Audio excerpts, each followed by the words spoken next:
Hello, everybody. This is Martha Alter Hines with Living the One Light. Okay, so I am recording this video on Friday, September 29th, 2023, which happens to be the day where we just are having the full moon in Aries at 5 degrees of Aries. And in this video, I'm going to be talking mainly about the first of the two eclipses we have coming up in October. But actually, we're already in the energies of those eclipses. So I talked about that in the video I did for this full moon that happened today as I'm recording this. I recorded that video a couple of weeks ago. And so these themes that I'm feeling called to talk about in this video are relevant for sure with this upcoming first eclipse we're having on October 14th, but they're actually relevant always, but they're particularly alive now on this full moon that again is today, and these themes are really highlighted and alive through the whole time that we have the nodes of the moon in Aries and Libra, etc. So I have done several videos now on this eclipse season for October, and definitely invite you to go back and see all of them. These eclipses, anything has so many different angles, and so there've been a lot of conversations between me and other people and me on my own talking about the eclipses. But in this video, in my praying today, there's a very specific theme that the spirit world is wanting me to speak to. That feels like a key step right now, maybe for a lot of us, and that's really relevant to these eclipses, and like I just said, this whole time, but something very key about this eclipse. So the theme is what the spirit world was saying to me this morning is everything and anything and everything that is the other is me. So it's really cliche in a way, right? But I want to kind of go layer by layer with it a little bit, because I got it when they were showing me this in my praying today, why it's maybe so important to really be with that reality, and how it can be really helpful to us in this time and just in our lives. And I'm sure for a lot of you already are aware of that perspective and have lots of your own wisdom on it, and I'd love to hear it as well, of course. So, okay, what's really key to me about this is, and what I was being shown is the nodes of the moon right now are in Aries and Libra. The full moon that is happening today as I'm recording this is in Aries. The new moon eclipse, which will be happening on October 14th, which is the first of the two eclipses we're having this eclipse season, is happening at 21 degrees of Libra on the south node of the moon, which is in Libra. Mars, which rules the north node, is currently also in Libra, and it's going to be conjunct the south node just before the eclipse. So there are all these double themes and repeating patterns with this Aries Libra dance. And as I've said a million times, and most of you are probably already aware, Pluto is squaring the nodes of the moon right now for basically effectively most of this year, and very definitely effectively on these eclipses. Okay. So one of the biggest themes with Aries and Libra, of course, is this theme of you and me, relationship, myself, other, me, right? This dance between how can I be in relationship and yet also sovereign, true to my own needs, true to myself, etc. And when we have Pluto, it's currently going retrograde, but it's actually going to stay. This is another huge key thing I haven't mentioned, and I don't think any of the conversations I've done on the eclipse yet, but it's so important. Pluto will actually be stationing retrograde. Stationing direct just before this October 14th eclipse. And it's squaring the nodes of the moon as it's stationing direct in Capricorn. Okay. So Pluto in general, being in Capricorn, we've been doing this for a bunch of years now, is an energy related to the dissolving of the structures of our society. And Pluto has to do with that image of the caterpillar going into the chrysalis and becoming the goop and then transforming into the butterfly, right? So Pluto in any place or any sign brings that kind of element to it. So it's in Capricorn. Capricorn has to do with structures, society, expectations, karmic stories. And so Pluto in Capricorn is really like the structures of our society have been the caterpillar in the chrysalis dissolving. That's what it's still doing in a lot of ways in ourselves, in our world. We see that, we can feel it. I'm speaking for myself, but I think I've heard that from a lot of you also, and heard that just in general in the world, lots of that happening. But to have it squaring the nodes of the moon on an eclipse and going retrograde as we're just before the eclipse becomes exact, I mean, so close to it, to me is just like the power of the energy of Pluto getting so deep and intense. It's like as it's been going retrograde, and then it's going to be stationing direct, and it will have just gone direct on the eclipses. So it's like, Pam Gregory always uses the metaphor of one of these outer planets stationing direct or retrograde as being like a ship that's turning, a huge ship, right? So it takes a while. And I totally agree with that metaphor. I would also say, to me, it feels like if you've been a big ship moving through the ocean, and then suddenly you're coming to a standstill and you're going to try to turn. Another thing that's happening is that the water, right? The water has been in this particular flow with you as you've been moving in one direction, and now you're stopping to turn around. The water is going to kind of rush in. So it's like the water will become more and more dense. And so similarly, the way I feel Pluto going direct, especially squaring the nodes of the moon, and especially on an eclipse, it's like the energy of everything that Pluto represents, and everything, the density around the Pluto energy itself. It's like the water keeps backing up, and getting really, really intense as it's then moving forward.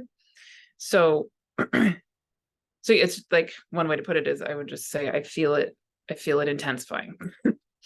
That's the simplest way to put it. So this idea of the structures of our society and the structures of our own sense of how society and ourselves should be doing things, that dissolving potentially is maybe feeling more and more and more and more intense. Okay, great. So maybe we're feeling that dissolving. I'm feeling that dissolving. I will assume that a lot of us are feeling that dissolving.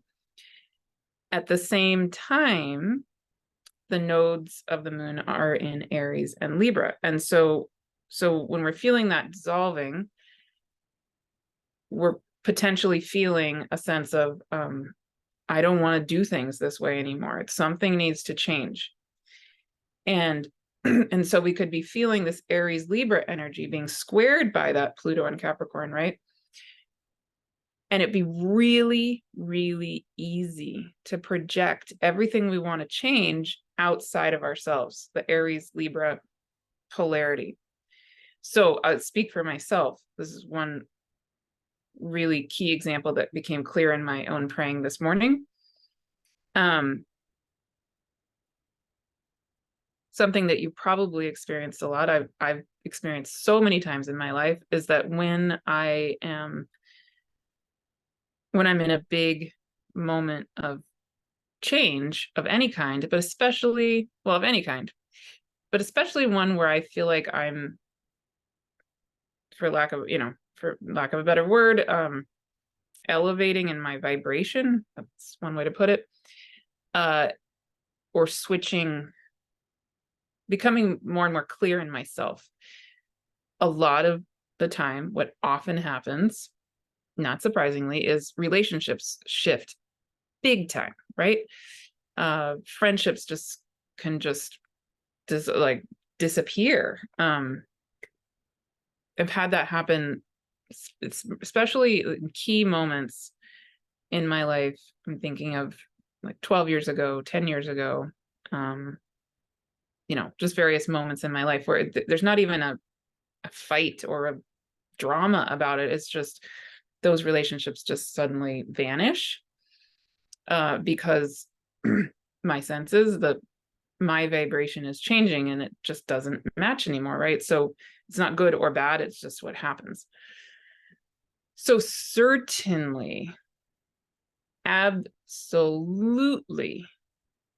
at this moment in time, big time, especially with the nodes in Aries and Libra, we can have a change in relationships coming in, relationships leaving, relationships, friendships, partnerships, whatever it is, business partnerships, anything. And I'm definitely feeling the potential for that in my own life. Okay. What I was shown so clearly in my praying this morning, and this is the key of what I'm supposed to share in this video, is, they said, okay, that may or may not be true. It may or may not manifest outside of yourself. But in order to actually get to the other side of the dance of duality, I'm translating the energy of what they were saying to me. In order to get to the other side of the dance of duality, you need to come into the oneness of the all inside yourself. Okay. There's a lot of words. Just to break that down a little bit more in case it doesn't come across on a deep level immediately. So what they're saying is, right, and I went, when they said this to me, when they showed this to me in my prayers this morning, I went, of course. How did I not notice that before? Right. So what they're saying is, this Aries Libra axis, any polarity, of course, highlights opposites, highlights polarity, highlights what we can think of as this or that, something opposing itself. But Aries and Libra, it's like the epitome of that. It's like the start and the me and the other, right? Like it's a polarized polarity. It's like an extra polarity. Okay.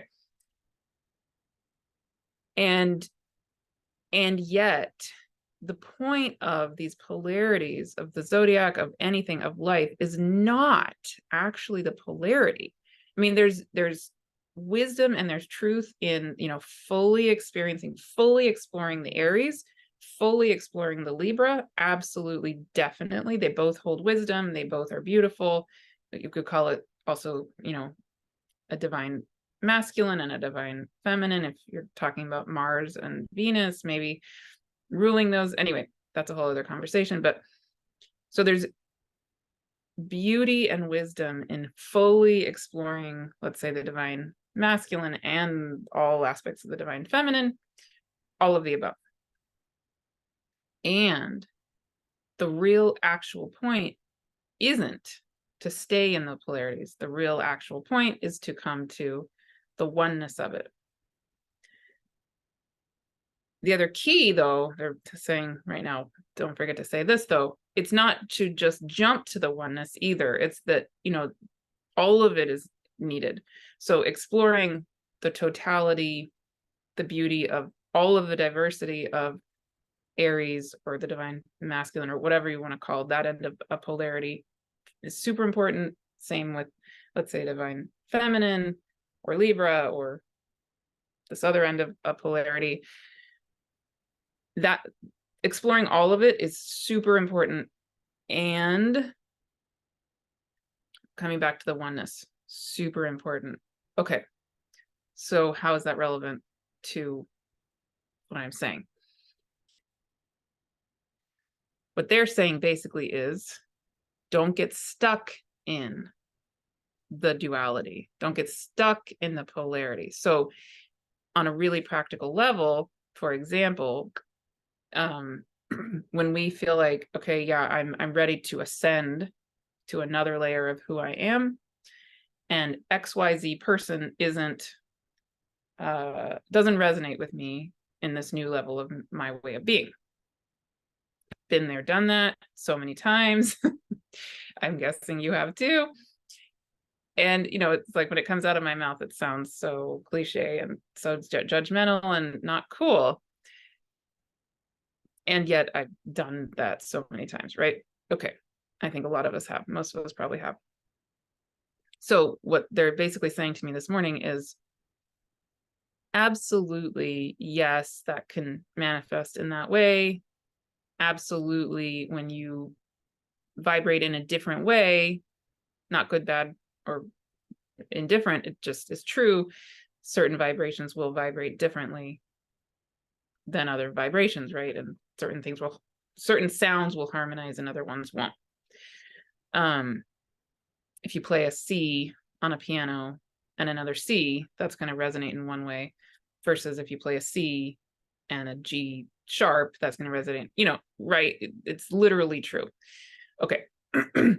And yet, what they were saying is, really, really key step in this evolution or this growth or this letting go of the old ways of being is this key important lesson, or remembering, I would prefer the word maybe remembering, that it's all one.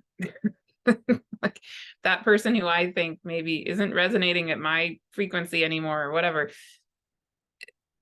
essentially the vibration that is them is actually me, right? So for example, I'll use myself as an example, okay, because it's slightly embarrassing, and I think this takes a lot of humility for us each to to recognize maybe when there's another way we can do something that might be a little more helpful.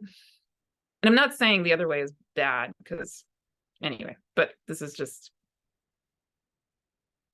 me being shown my own humility in this moment by my praying this morning. Okay. Yeah. So for example, my dad died last December. And since then, I've done a huge amount of letting go, karmic tying up of stuff, and through various relationships and lots of different things in my own personal life. great. I mean, beautiful, right? It's been very powerful, and I'm feeling myself coming into a really, really, really different, such a different place, specifically vibrationally. I mean, absolutely, it's absolutely true.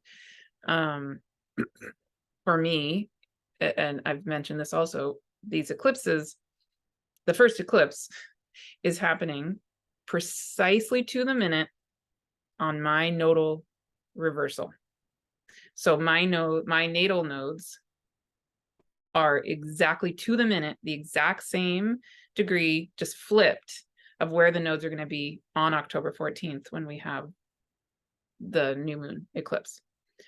And the new moon happens to be at 21 degrees of Libra on the south node, basically exactly opposite my Venus, which is at 22 degrees of Aries on my south node, but it'll be on the north node of the moon. Okay. So and Pluto squaring the nodes and on and on. So this is really, really powerful eclipse for me personally. And part of what I feel happening in that is, for sure, these deep, deep, deep, eons long, multiple lifetimes of my own karmic relationship to Aries and Libra, self, other, masculine, feminine. It's like coming to a total, a certain version of closure, absolute letting go, many infinite lifetimes of karma is what I'm feeling happening. Okay, this is great. I mean, thank you, right? Yay. And so, not surprisingly, in that, I'm also feeling the strong potentiality of certain relationships, etc., also kind of moving on and others moving in, whatever it is. So as I'm noticing that in myself, again, it's really easy for me to think of the other, those people who I feel like maybe will not so much resonate in my life or whatever it is, for me to put for me to project the stuff, the vibrations that I'm feeling like I'm coming to closure with. It's easy for me to project that onto these people who I feel like are also maybe I'm having maybe closure with them, right? And yet, that might be true. And yet, what the spirit world is reminding me of, and it feels so much better actually in myself to feel this and remember this, to get it, is that really every single relationship I've had with those people or with anybody, including with myself, is a dynamic of a dance, an energetic dance between me and myself. So let's say I had a relationship with person A. I had an energetic dance with person A. Well, my side of that dance was me, right? And so if let's put this in terms of colors. So let's say person A was interacting with me with a version of paint that's like a purple color, to make it, really neutral. Like, this is not judging it. This is just truth. Let's say, so person A tended to interact with me with this paint that's purple. Okay. And I would respond with paint that is blue. That blue paint isn't good, bad, or whatever. And it wasn't caused by them being purple. It was me, something in me that was blue, that was then interacting with them as purple, right? And so let's say for me, I'm now in this moment in my life where I've learned certain things through, on a bigger scale, not only with this person who has purple paint, but on a big, big, big level. And so one thing that's happening is that it doesn't so much resonate for me to put out from myself like this particular blue paint. It's just not what is arising from me anymore, or not so much, or not in that particular way. Okay, that's fine. There's nothing wrong with that, and it might be good.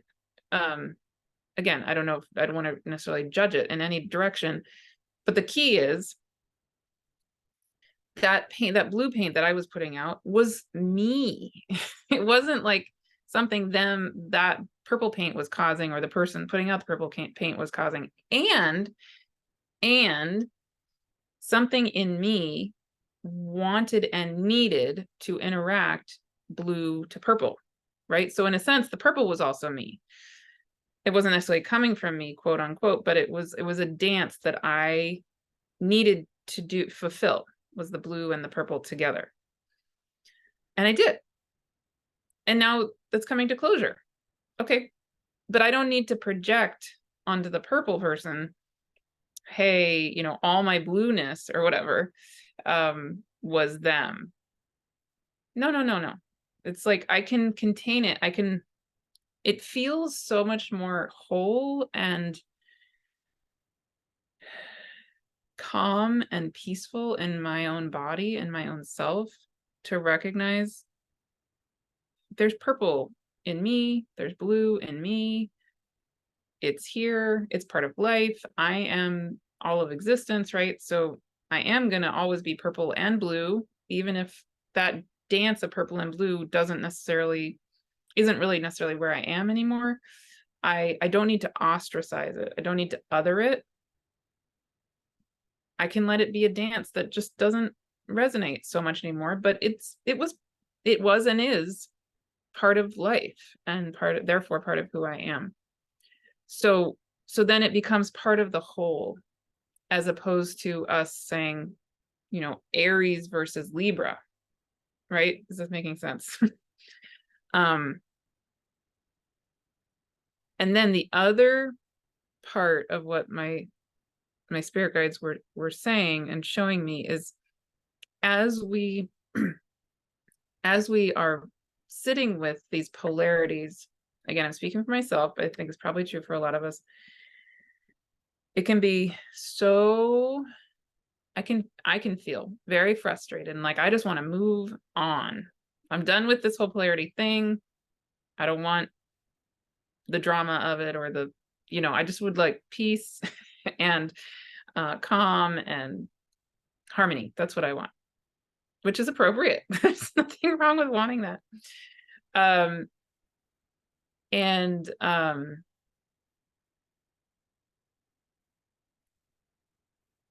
Yeah, and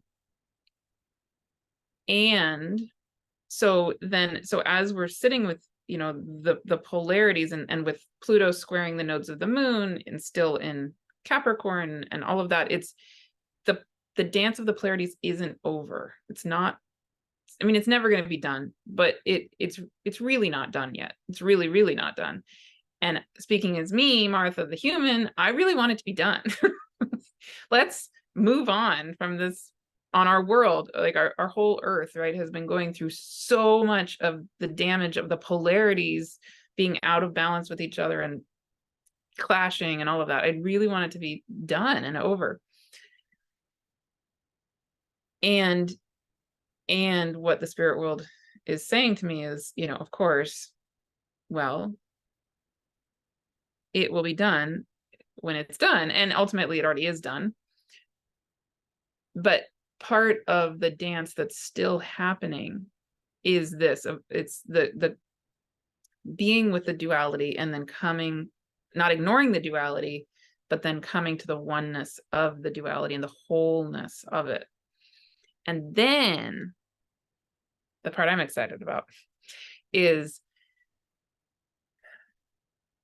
I do get glimpses of, you know, what's next, and what they're showing me is next is really, really beautiful, which is exciting. And I can't wait to get there. personally. And this eclipse, these eclipses is not really about being there yet. It's about still being moment by moment with whatever it is that's still moving, we're still learning, with sitting with the duality, and the polarity. But I'm checking in with myself, with them, whether to share with you what they're showing me about what's next. I mean, and they're saying yes. So, because it's beautiful and it's exciting. And like I said, I can't wait for it. So what I see, I'm only just getting little glimpses of it, is actually very related to the Living the One Light series. So a lot of you are familiar with this Living the One Light series that I'm channeling. And I channeled the first book. It's a series of 8 books. I happen to have 3 of them right here. The first one is Living the One Light. And that one I channeled 5 years ago in September of 2018. So really exactly 5 years ago. I published it probably exactly 5 years ago, maybe even today, very end of September 2018. And then the second and the third I published a year later. Gaia Speaks in August of 2019, and then The Cosmos Speaks was also in 2019, the fall of 2019, so 4 years ago. Okay, those 3 are a trio that essentially help us remember the reality that we are the light, we are the earth, and we are the cosmos. The next set of 3, which I have been sitting with, I've channeled the first 2/3 of them for the last 3 years, 4 years, 3 years, 4 years, 4 years, are Love Speaks, The Goddesses Speak, and The Gods Speak. So not surprisingly, those 3 are about the duality, what we're in right now. The Aries Libra thing, the divine feminine, the divine masculine, exploring all of the beautiful infinite facets of the divine masculine and all of the infinite beautiful facets of the divine feminine. And then the 2 of them coming back together and rebecoming the one. And so obviously those 3 books are also incredibly related to the 2 symposia that I held this past June and June of 2022, also called Rebecoming the One, which explored our relationships to gender and sexuality. Okay. So, and that's what we're in right now, is this holding of this duality and the beauty and the infinity of it, and becoming the one, ignoring the duality. This 8 books of the Living the One Light series called The Light Speaks, and I'm not there at The Light Speaks yet, but the crystals speak. I'm getting glimpses of, more and more glimpses of. And again, these are all channeled, so it's like the way that these books is configured, it's not coming from me, it's a channeled thing. So it's fascinating to me to see how it becomes more and more clear, the why behind it, or at least my conception of the why. So the crystals speak is actually not so much about crystals. It's about the crystalline light grid of existence. And the way I see it is like the rainbow, again, very cliche, but it's what I absolutely get told and absolutely feels so true more and more and more. It's the crystalline light grid of existence and the divine blueprint of DNA, of it's a remembering of the structure. So, okay, wow, this is actually just dawning on me right now as I'm saying this. Wow, yeah. As we dissolve Pluto and Capricorn, right? Dissolve the structures of what we have thought of as how things are meant to be. Again, partly by being with this duality. Then, once we're fully, we've become the goop, totally, we have really released that karmic stuff from all of our eons of existence on this planet, with this planet, maybe even in other places, other times, other places, other spaces. Then next year, Pluto is going to be entering Aquarius for good. I mean, it's going to go back and forth a little bit next year still into Capricorn, but by the end of next year, Pluto really will be in Aquarius. In addition, next year, I'm going to be talking about this in future videos more, and actually I'll be holding a workshop in December where I'll really go into the astrology of 2024. But another huge thing happening in 2024 is that Chiron is going to be highly prominent throughout the year. It'll be especially prominent in February. It'll be prominent again in April, and it'll be prominent again in the fall. So just, this very strong presence of Chiron. And Chiron has to do with so many different things, but one of the things that I feel in Chiron is this holding the space of like the ultimate healing vibration of existence. And it also can have to do with, for me, with the energetic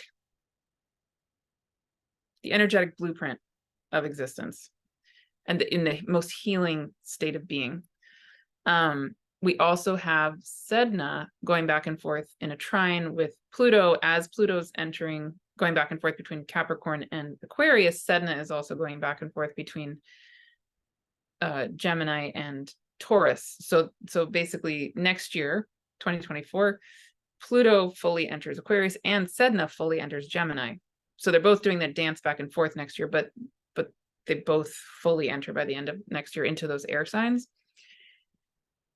And Sedna also can have to do with, well, for me, absolutely has to do with deep letting go of the old karmic ways of being, what we associate with patriarchy, all of it.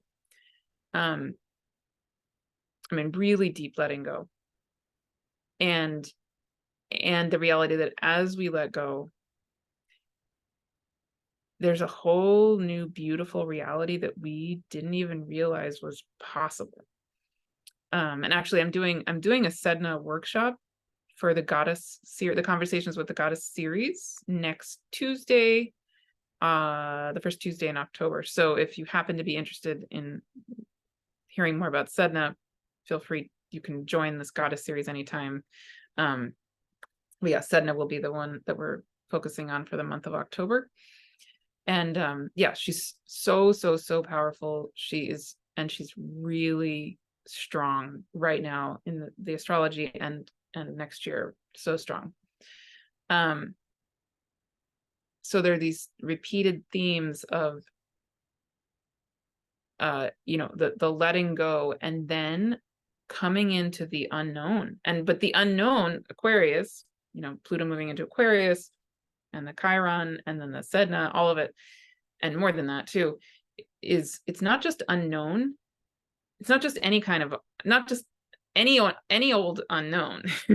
It's actually the unknown that is the ultimate truth of the divine, and ourselves as the truth that is the divine. So there's this cosmic divine blueprint of the energetic of existence that is needing and wanting to come back online, in a sense, for sure, to click back into existence, to come back into its rightful way of being, really, and to become known to us, and to reveal itself to us. So that's what crystal speak is going to be, as a channeling of that whole crystalline light grid way of being. And I'm actually also getting shown, I'm going to be holding in 2024, while this is all happening, for my Deep Peace and Healing series, which I do once a month. I'm actually that is going to be in 2024 is going to be all about the divine blueprint, remembering the divine blueprint of ourselves and of existence. So, each month it will go through different themes of this divine blueprint through the chakras and through just our whole energy system as channeled through me, really. And it'll be very related to what I think is going to be eventually coming through in the Crystals Speak book. And it'll be also on the heels of the Spirit Allies series that I'm doing this fall. Anyway, so much more there. And you're very welcome to still join the Spirit Allies series. Actually, we already in August, we were with light beings, angels, and unicorns. In the month of September, we were with earth beings. In the month of October, really goes with the Sedna theme, actually, which I didn't plan, but fascinating how it's working that way. In the month of October, we're going to be doing ocean beings. And in the month of November, we'll be doing inner mountain beings, who are the beings who have shown me the most actually about this crystalline light form of existence. And they're the ones I've been the most hesitant. I haven't talked about them at all.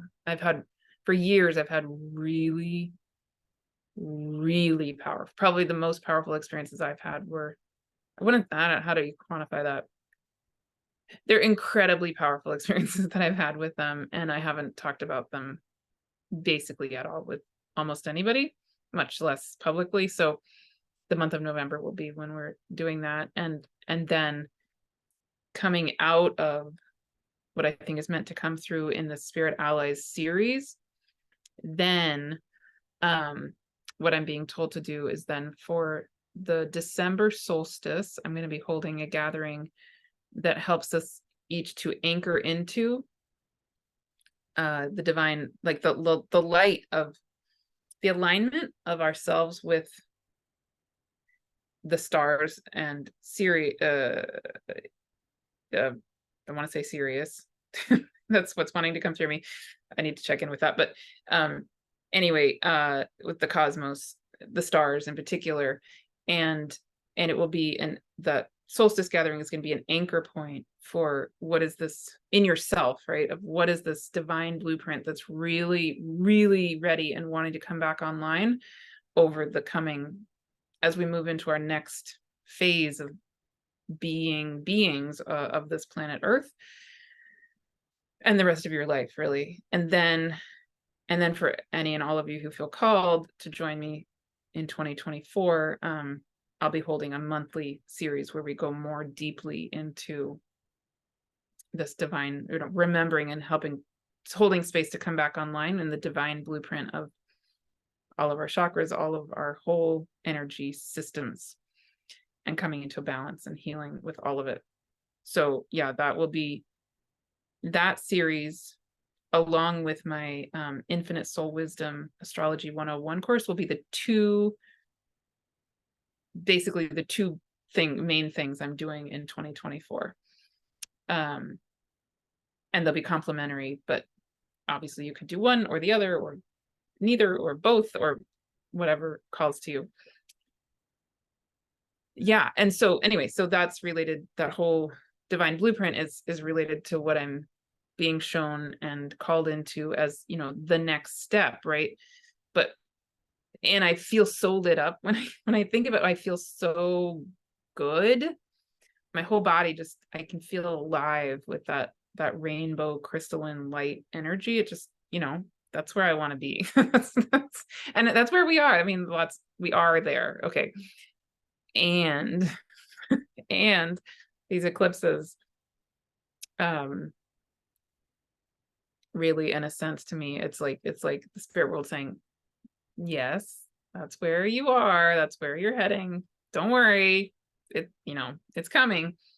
And still be with this duality and with the lessons that are still needing to emerge. And don't rush it. Like, don't rush it. There's still still more gold to be mined, in a sense, in yourself with the lessons of this duality and of these eclipses and this whole 18 months with the nodes in Aries and Libra and on and on. Okay. Right. So back to the point of that being, this one lesson, again, certainly relevant for me. And if it resonates for you, take it. And if it doesn't, leave it. But this whole idea that anything and everything that I think of as other is actually me. Yeah. So I'm taking that lesson on as much as I'm giving it. All right.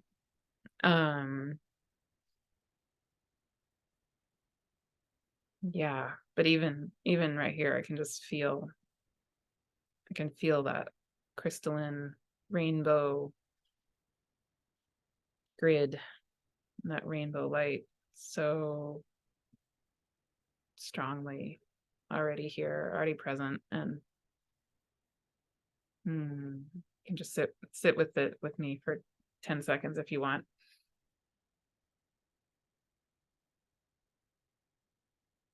It feels like an old friend in a way. I just feel the energy smiling, and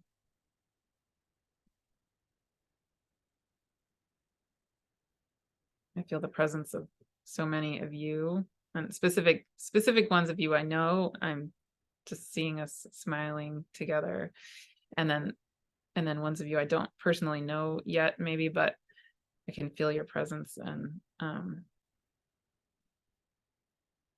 yeah, feels so good, so peaceful.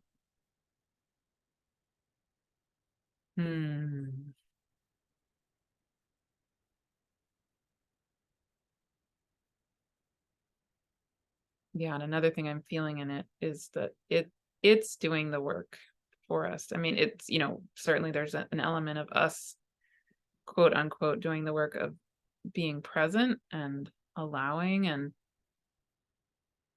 not running away from whatever lessons and dance we're still doing with that duality. And yet, at the same time, it's really, this energy is saying to me and feeling to me like, we've got this. It's so much bigger than you, so much bigger than me, so much bigger than any individual one of us as humans. And we can just go for the ride, in a sense.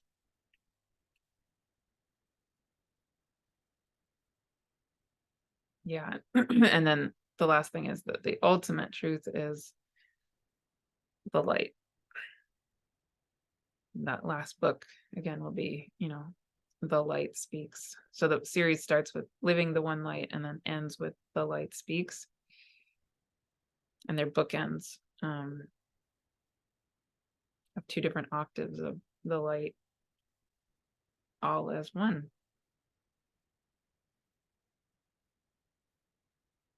Which is what we are. And so it is.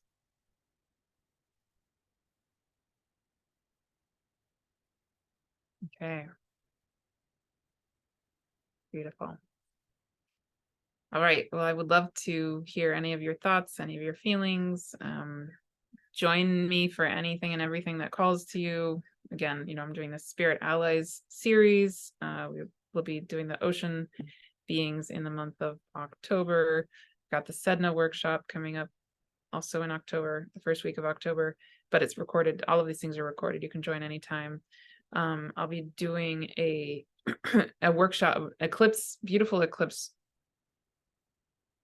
I want to call it a magical portal workshop with Chris Skidmore. And also, and if you're interested in the Infinite Soul Wisdom Astrology 101 course, you can sign up anytime. I already have things going for free with anybody who's signed up for that already.